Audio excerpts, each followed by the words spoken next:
Hey all ஊட்டி Gudalur episode level தான் பார்க்க போகிறீங்க. நம்ம ஆல்ரெடி வீடியோவில் சொல்லியிருந்த மாதிரி உள்ளி வடை ரெசிபி போடுறேன்னு சொல்லியிருந்தேன். இப்போ அதுதான் நம்ம வந்து பார்க்க போகிறோம். உள்ளின்றது வந்துட்டு வெங்காயத்தை தான் உள்ளி வடைன்னு சொல்லுவாங்க. ஸோ ஃபஸ்ட்டு வந்துட்டு எல்லாத்தையும் பொடுசாக கட் பண்ணி வச்சுக்கோங்க. அதுக்கப்புறமேட்டா இதில் உப்பு போட்டு ஒரு 10 நிமிஷம் ஊற வச்சுருங்க. அதுக்கப்புறம் அந்த தண்ணியை நல்லா பிழிஞ்சு எடுத்துக்கோங்க. அதில் வந்துட்டு இஞ்சி, பச்சை மிளகா, கருவேப்பிலை, அதுக்கப்புறமேட்டா மைதா மாவு, கடலை மாவு, கொஞ்சோண்டு சர்க்கரை, அப்புறம் காஷ்மீரி மிளகாத்தூள்லாம் போட்டு நல்லா மிக்ஸ் பண்ணி எடுத்துக்கணும். தண்ணி சேர்க்காம மிக்ஸ் பண்ணி எடுத்துக்கோங்க. நானும் இதுதான் ஃபஸ்ட் டைம் பண்ணுறேன். ஆனால் வந்துட்டு இதில் கொஞ்சம் மாவு பத்தலைன்னு நினைக்கிறேன் எனக்கு. அதுக்கப்புறம் இதை நல்லா மிக்ஸ் பண்ணி எடுத்ததுக்கப்புறமேட்டா நான் வந்துட்டு இதை நல்லா இந்த மாதிரி கன்சிஸ்டன்சி வந்துக்கு தண்ணி ஆட் பண்ணாமையே அதுக்கப்புறம் நான் வந்துட்டு அதை ஒரு ஷேப்புக்கு கொண்டாந்தேன். தட்டி எடுத்து வச்சுட்டு வடை மாதிரி ஷேப்புக்கு.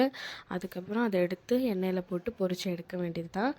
இது கூடவே நான் வந்துட்டு சாயா வச்சு சாப்பிடும்போது செம்ம காம்போவாக இருந்துச்சு, நல்லா இருந்துச்சு. நீங்களும் ட்ரை பண்ணி பாருங்கள். தேங்க்ஸ் ஃபார் வாட்சிங். பாய்.